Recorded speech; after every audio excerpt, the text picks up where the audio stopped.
अनुज चौधरी का बयान हर किसी की जुबान पर है। कुछ लोग जो संभल के सीईओ अनुज चौधरी के सख्त रवैये से परिचित नहीं हैं, वो ये जरूर जानना चाहते होंगे कि अनुज चौधरी का इतिहास क्या है। तो आइए आपको बताते हैं कौन है अनुज चौधरी और इससे पहले कब कब वो सुर्खियों में आए थे। देखिए, दबंग, बहादुर, बेधड़क, बेबाक, डैशिंग, ये कुछ ऐसे कैरेक्टर या यूं कहें तो चरित्र हैं संभल के दबंग, जिनके चर्चे राजनीति से लेकर प्रशासनिक गलियारों में होते हैं। अपने तीखे तेवर और कलेवर की वजह से वो अक्सर सुर्खियों में बने रहते हैं। बात करने का तरीका भी ऐसा कि समझने और धमकाने में लोग फर्क नहीं समझ पाते।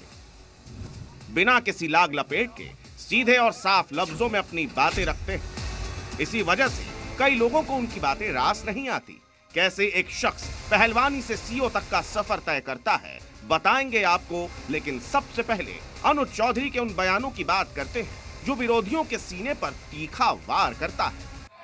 दरअसल इस बार देश भर में होली और जुमे की नमाज एक ही दिन है, जिस वजह से प्रदेश में शांति और सुरक्षा एक बड़ी चुनौती। लेकिन सबसे बड़ी चुनौती संभल में बनी हुई है। संभल में सर्वे के दौरान हुई हिंसा के बाद से होली पर कोई तनाव ना हो, इसके लिए प्रशासन ने चाक चौबंद व्यवस्था की है। सुरक्षा पर जब संभल के सीईओ ने बयान दिया तो बवाल मच गए। मुस्लिम समुदाय के लोगों को यदि किसी को लगता है भाई आपको होली के रंग से आपका धर्म भ्रष्ट हो जाएगा या जो भी है, तो वो उस दिन ना निकले, घर से ना निकले। अनुज चौधरी का बयान बेहद लाउड एंड क्लियर था। संभल में होली के रंग में कोई भंग न डाले, इसकी चेतावनी भी दी। जिस तरह पूरे साल इंतजार करता है मुस्लिम पक्ष ईद का, इसी तरह से होली का भी इंतजार हिंदू पक्ष करता है। होली रंग डाल के, मिठाई खिला के, बुरा न मानो होली, इस तरह से मनाई जाती है। और ईद में भी लोग सेवैयाँ बनाते हैं, गले मिलते हैं, एक दूसरे के यहाँ जाते हैं, आते हैं, तो सेम उसी तरह का त्यौहार है। तो आप दोनों पक्षों के लिए, हिंदू मुस्लिम, आप एक दूसरे का सम्मान करें। संभल के गदाधारी सीईओ ने अपने ही अंदाज में समझा दिया कि होली से दिक्कत है तो क्या करें क्या ना करें। उनके इस तेवर ने कई लोगों को उनका मुरीद बना दिया है। लेकिन वो अक्सर सियासी दलों के निशाने पर भी आ जाते हैं, जिसके बाद उन पर सियासी प्रहार भी होते हैं। ये भाईचारे का ही त्योहार है। इस भाईचारा भी इनको, बीजेपी वालों को अच्छा नहीं लग रहा है।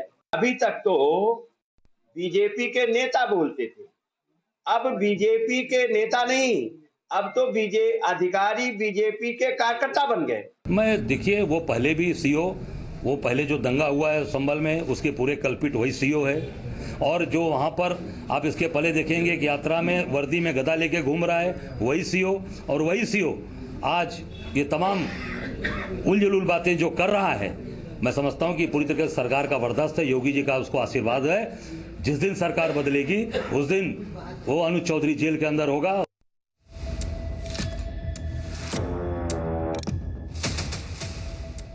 हालांकि सीईओ अनुज का ये सिंघम अवतार लोगों के साथ साथ सीएम योगी को भी काफी पसंद आया है। तभी तो सीएम ने बातों बातों में उनके काम की तारीफ भी कर दी। दरअसल एक कार्यक्रम के दौरान जब सीएम योगी से सीईओ अनुज चौधरी के बयान के बारे में पूछा गया तो उन्होंने खुलकर अनुज का समर्थन कर दिया। संभल सीईओ अनुज चौधरी के समर्थन में सीएम योगी ने कहा, मैं धन्यवाद देना चाहता हूं उन लोगों का जिन्होंने कहा पहले होली का आयोजन होने दें। पुलिस अधिकारी ने ठीक बात समझाई है। पुलिस अधिकारी पहलवान रहा है। पहलवान पहलवानी लफ्ज़े में बोलेगा तो कुछ लोगों को बुरा भी लग सकता है। जो बात सच है उस सच्चाई को स्वीकार करना चाहिए। एक दूसरे की भावनाओं का सम्मान होना चाहिए। सीएम योगी का हर चीज को लेकर मैसेज हमेशा लाउड एंड क्लियर रहता है। उनके इस बयान से पता चलता है कि उनके इस स्वभाव को सीईओ अनुज ने भी समझ लिया है। तभी तो योगी अनुज के मुरीद हो गए हैं। लेकिन यह पहला मौका नहीं है जब सीईओ अनुज चौधरी के बयान पर बवाल मचा हो या फिर वो सुर्खियों में आए हो। डीएसपी अनुज चौधरी उस समय भी सुर्खियों में रहे जब उनकी समाजवादी पार्टी के नेता आजम खान से सीधी भिड़ंत हो गई थी। असल में आजम खान ढेर सारे नेताओं के साथ मुरादाबाद कमिश्नर से मिलने जा रहे थे। इस दौरान अनुज चौधरी ने आजम खान से कहा कि सिर्फ 27 लोग ही अंदर जा सकते हैं। इसको लेकर आजम खान से उनकी कहासुनी हो गई। तेवर ऐसे कि खुद आजम खान को चलकर उनके पास आना पड़ा। जब आजम खान ने उन्हें एहसान याद दिलाया तो उन्होंने पलटवार कर उन्हें करारा जवाब दिया था।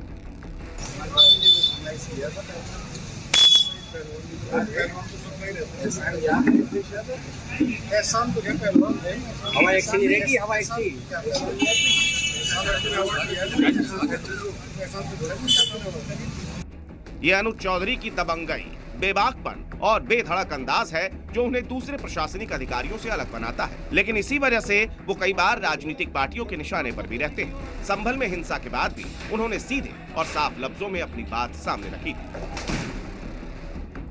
मेरे सभी देशवासियों को, मेरे सभी दोस्त हैं जो मुझे इतना सहयोग करते हैं और मेरे लिए अच्छी राय रखते हैं, मैं उन सबको होली की बहुत सारी शुभकामनाएं देना चाहता हूं।